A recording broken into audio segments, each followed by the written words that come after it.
Hey guys, welcome back to another episode. Today we're going to talk about the importance of soil sampling. So we're out here in a field that hasn't been touched in a long time. It has some obvious signs that it needs a little bit of help. We've got a lot of broom sage coming up out here. A lot of sage grass is another word for it. But even though this can be an obvious sign that the ground needs some help, it's always important to take a soil test, and I'm going to explain why.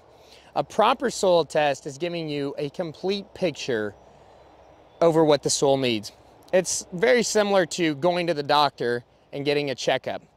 It's something that none of us like to do it. It's not a lot of fun to have done, but it's important to understand so that we know exactly how things are, what things we might need to fix, and how to manage.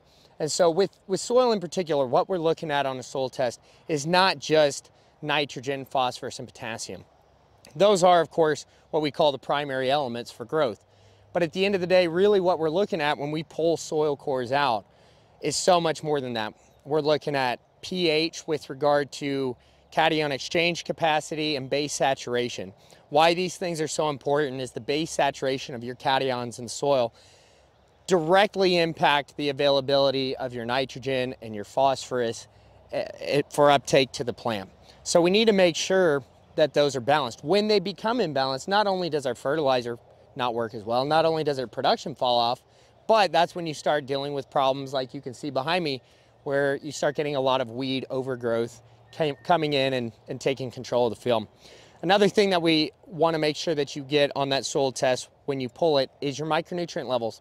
Something that's very much overlooked, but we're learning more and more every year as the importance of boron, cobalt, manganese, iron, molybdenum, copper. All of these things are things that traditionally in ag we didn't really pay much attention to. And what we're finding out now is, yes, those inputs are quite small, which is great because in ag, small inputs are something that is hard to come by. But they have big impact. They have big impact on soil health. They have big impact on plant health, root development, disease control, drought resistance, and so much more. As does sulfur. That's another thing that's listed in your micronutrients. It's becoming more and more popular that sulfur becomes a need on soil. Some don't need it, but when you don't have it, sulfur is a key component in the protein molecule. And when that's lacking in the soil, creating protein and protein synthesis by the plant can be drastically impacted. And that can cause loss in production, whether it be a hay field like this, a corn field, a soybean field. So I can't stress enough not only how important it is to take that soil test, but the time that it takes to go out and pull those cores, the money it takes to have those samples run, in the long run can do two things, and almost every time will do these two things, and that is save you money. It'll keep you from putting stuff out there that you really don't need, and increase your profits by making sure what you do need is what we're putting on the ground.